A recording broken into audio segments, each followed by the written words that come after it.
So yesterday we had some bombshell news drop as the Wall Street Journal released a letter that allegedly Donald Trump wrote to Jeffrey Epstein on his 50th birthday, along with a sketch of a naked woman. And now Donald Trump, in turn, is threatening to sue the Wall Street Journal and Rupert Murdoch, and his world is continuing to unravel and crumble around him, and I'm all for it. But these kind of stories, folks, I got to tell a funny story real quick. These types of news stories always happens when I try to take a breather from this madness. Every time I set a video to come out, and I think I set the one to come out where I was talking about how that he was throwing his own supporters under the bus and calling them weaklings, I thought that one should stick for just a minute. I'm going to go over here to one of my favorite sushi places and have me some sushi, have me some crab rangoon, sit back and drink a Sapporo, and just take my mind off all this madness. And they bring this big nice dragon roll to my table, and I've got my cold beer, and I'm sitting there and I'm just like, oh, this is great. And I look down and my phone lights up and it's my friends texting going, holy shit, look at the news. And I'm like, damn it, here we go again. So I just did this right here. I just took my phone like this and I just flipped it over and was like, oh, we'll talk about that later. So here we are talking about this bombshell that the Wall Street Journal has now dropped on Trump. And the thing is, he did threaten them before this even happened. Don't release this. Don't do it.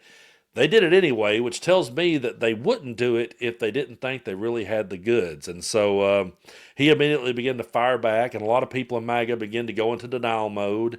And he fired back and said that, he doesn't sketch drawings. He doesn't do stuff like that. He would never do that. And then people began releasing sketches that he's done and been proud of and auctioned off. So the more that he tries to make this go away, folks, the more it's not going to go away. And I know we talk about it a whole lot, but it's the biggest news story right now, and it should be because of all the people's lives that Jeffrey Epstein destroyed, and the fact that MAGA and Donald Trump has used it as their biggest talking point for all of these years. They don't get to just sweep this one under the rug. They don't get to just go over here and say, hey, let's talk about Joe Biden's health, which we'll be talking about Donald Trump's health here in a minute. But let's go talk about Joe Biden's health. Let's talk about the auto pen. Sorry, but that's just not as big of a story, and that's in the rearview mirror. Now we're sitting here with the President of the United States having all this stuff come out on him and crumble down around him, and the more that he tries to push it away, the more guilty that he looks. Whether he is or not, I'm just saying he looks at the more that he tries to defend it. And for all the people that says, well, now he's playing chess while they're playing checkers, if he's playing chess, he sucks at it, okay? And I'll be honest with you, I don't even know how to play the damn game, never have. But he sucks because if he wants to sue the Wall Street Journal and call on Rupert Murdoch to testify, then he's going to have to testify. And all that evidence is going to have to be looked at. Everything's going to have to be examined. So this story is not going away anytime soon, and it's continuing to crumble down around him. But I want to read an article here that I found in the New York Times because a lot of the mainstream media, I shout out to the Midas Touch Network and Ben Meiselas, they've been covering it this way. But a lot of people in mainstream media have not been really telling people the timeline of a lot of these things that have been happening with Trump and Epstein. They were best friends for nearly 15 years, and Trump tries to sweep it under the rug now and act like that he had nothing to do with it. And again, just his reactions to all of it makes him look guilty. But I found this article, and I want us to go through it together because it really breaks down the timeline of events that happened with Trump and with Epstein. So, folks, I truly do appreciate all of you for subscribing here on the channel. We're headed toward 1 million subscribers. I do believe we'll get there soon, and I truly do appreciate each and every one of your support. If you haven't already, and you like this kind of crazy content in this crazy day and age, then be sure to go ahead and hit that button and help us get there. But, folks, here it is. This is called A Timeline of What We Know About Trump and Epstein. Donald Trump was friendly for at least 15 years with Jeffrey Epstein, the multi-millionaire financer and convicted sex offender who died in prison in 2019, which, by the way, was on Donald Trump's watch. So, by his own admission, I'll read right here in a minute, President Trump was friendly for at least 15 years with Jeffrey Epstein, the multi-millionaire financer and convicted sex offender who died in prison in 2019 on Trump's watch. Their relationship is now under scrutiny after the Trump administration decided to withhold parts of the files from the sex trafficking investigation into Mr. Epstein and his former girlfriend, Ghislaine Maxwell. Mr. Epstein had many connections to rich and powerful people that both the right and left suspect of being involved in the financier's criminal activity. Attorney General Pam Bondi agreed to release some materials, including flight logs from Mr. Epstein's private jets, but she held back others, which included what officials described as child sexual abuse material. The Department of Justice review of the files revealed no incriminating list, the department wrote in an unsigned July memo. There was no credible evidence found that Epstein blackmailed prominent individuals as part of his actions. We did not uncover evidence that could predicate an investigation against uncharged third parties. Now, facing continued pressure on the matter, Trump said on Thursday that he would direct Ms. Bondi to seek the release in court of any and all grand jury testimony subject to court approval in the Epstein investigation, an order that fell short of the complete disclosure of material that that the president's critics have demanded. And that's the point here, folks. He's going to sit here and say he's going to release that, but that still doesn't name all the people involved. That's not the big smoking gun that MAGA has been waiting for. So, again, by doing this, he's not pleasing them at all, and he's not pleasing anybody, because we do want full transparency on this, and we don't care about political parties. Folks, in my mind, this is not a Democrat versus Republican issue. This shouldn't be the Democrats and the Republicans fighting about this. This should be us all coming together to make sure that the President of the United States wasn't deeply entangled in some really evil shit with Epstein and with children. That's what should be on everybody's mind. And I don't care who it was. I don't care how many times I voted for someone or how much I loved them or how big of a hero they might be. I would be saying, wait a minute, we have got to make sure that their hands are clean on this one. And the more Trump tries to do that, the worse it seems to get for him. But Trump had previously instructed Bondi to release only credible information and suggested he was concerned that innocent people could be unfairly smeared if the full files were released. He condemned questions about his handling of the case as a hoax by the Democrats and called Mr. Epstein a creep. Now, Epstein was convicted of paying teenage girls money to perform sex acts. He hanged himself in his cell in 2019, according to local and federal authorities. And Ghislaine Maxwell is now serving a 20-year prison sentence after being convicted in 2021 of conspiring with Epstein for nearly a decade to aid his abuse. But here's what we know, and this is what I really wanted to dive into today. Here is what we know about Mr. Trump and Mr. Epstein. So from the 1980s to the early 2000s, Trump and Epstein are friendly. According to Trump's telling, he and Epstein were friends for more than a decade, beginning in the 1980s. I've known Jeff for 15 years. Terrific guy, Trump told the New York Magazine in 2002. He's a lot of fun to be with. It is even said that he likes beautiful women as much as I do, and many of them on the younger side. There's no doubt about it, Jeffrey enjoys his social life. Throughout those years, they were spotted together at parties. And like I've said before, there's more pictures of Trump and Epstein than there is of me and my mama. But in 1992, Trump threw a party with NFL cheerleaders at his Mar-a-Lago estate in Florida. NBC's footage of the party shows Trump socializing with Epstein.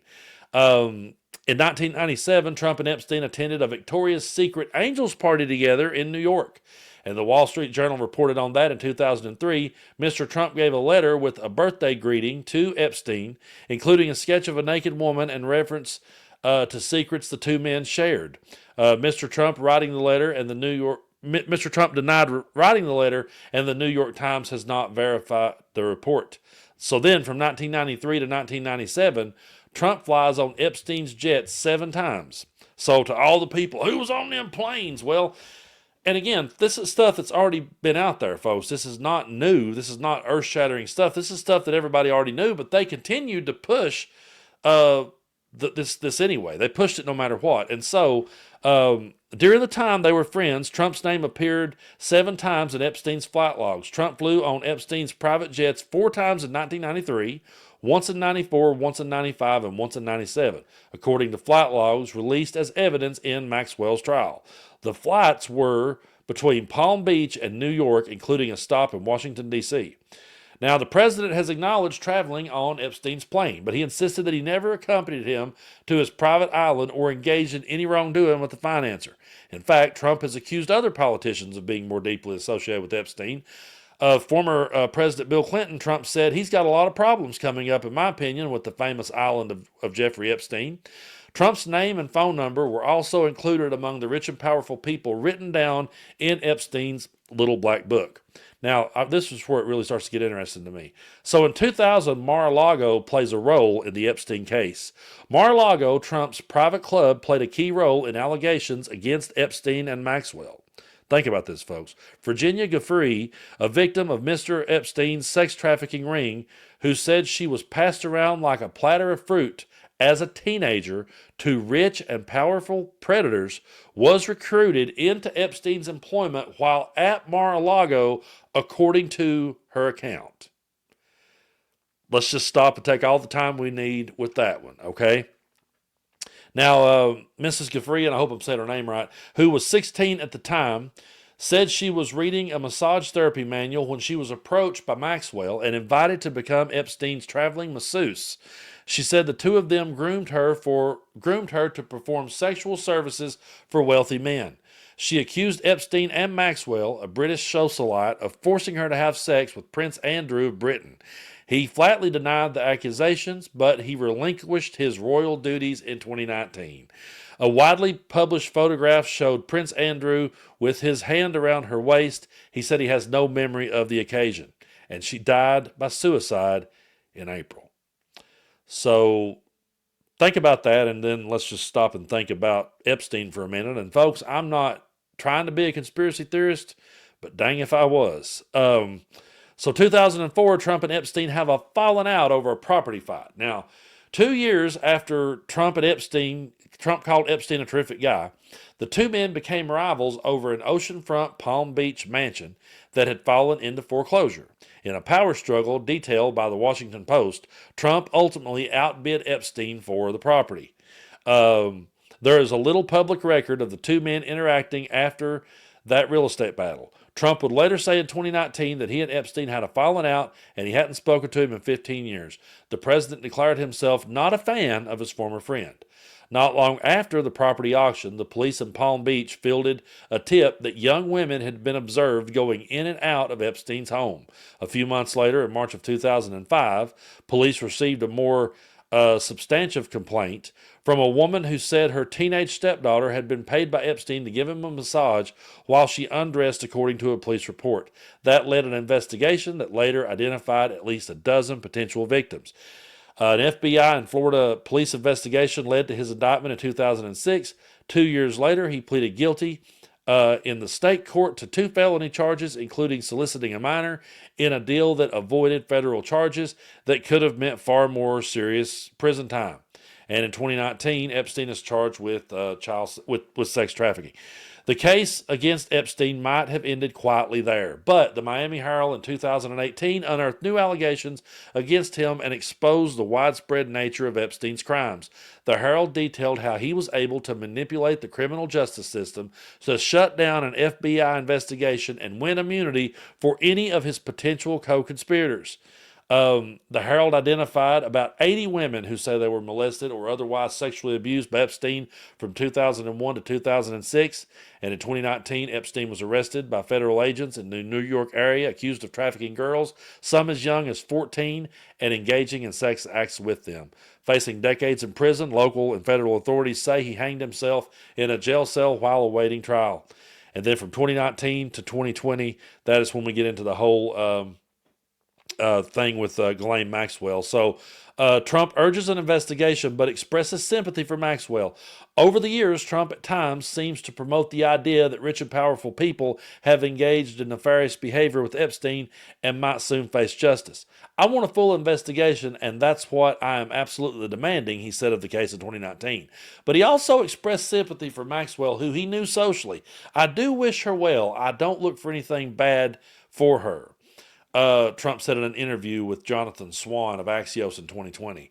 So in 2024, Trump expressed mixed feelings about releasing the files. And so there, we're pretty much caught up with where we're at, because then, that's when he says to Fox News that that's when he says to Fox News that he's not sure if he really wants to release the files. And then from there, it goes on to where we're at now with him just trying to continue to cover it up every which way. And there you go. There's a timeline of what happened. And when you look at that timeline and you think about everything and you think about the way he's handling it, is this the way that an innocent man handles something? Is this the way that someone who is innocent, who has never done anything, is this how they handle something? And everyone who says, well, Brando, he's got to be careful now. He can't just release this on anybody. Do you think Trump cares about anyone but himself? If he truly could throw Bill Clinton under the bus and come out smelling like a rose, squeaky clean, don't you think he would do it? Don't you think he would automatically go for that? Can you imagine the win that would be for MAGA? That's what they've wanted this whole time, folks, is to see a Democrat get brought down. Because we could talk all day long, and yes, they're racist people, they're bigoted, they're homophobic, transphobic, but they also just despise liberals. They hate people like me and you. They hate channels like mine, and they hate people like you that subscribes to them. And so it would be a huge win if he could bring down Clinton and come out smelling like a rose. But for some reason, he just keeps holding out. And the more he holds out, the guiltier he looks. Now, I thought about making an entire video about this next subject, but here's all I'm going to say about Trump also being diagnosed with a chronic condition. Apparently now he's not doing the best. He's got a chronic condition that affects his blood flow. And that's why that his ankles have been swelling. That's why you've been seeing bruises on his hands. I just wonder, folks, when Jake Tapper's book's coming out. When is the mainstream media going to dive in and pick apart Donald Trump? Because, man, he's had a lot of major gaffes lately.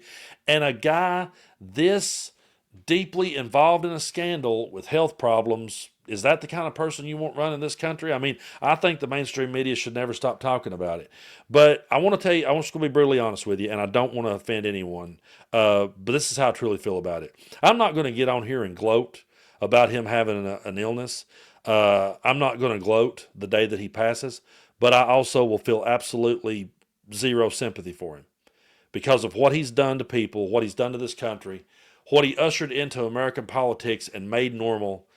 And yeah, he's nobody that when he's gone, I will not feel 1 ounce of sympathy for him or his family. And I know that may sound hardcore, but these people have absolutely destroyed lives, and that's something that people don't fully understand about all of this. He's holding all this back and trying to cover this up, and look at the lives that were destroyed. Look at all the people's lives that were destroyed by Epstein and everything that he did. If he really wanted full transparency, he'd be putting it out there. He doesn't. And so I just think he's one of the worst cancers on American society that's ever been. And so, yeah, I mean, I'm not going to, I don't wish people like him well, nor Ghislaine Maxwell, nor anyone like that. So I don't even really want to talk about it. It's just one of those things where it's like, okay, well, there you go, pal. Now let's see if Jake Tapper writes a book about you. That's really all I've got to say on that one.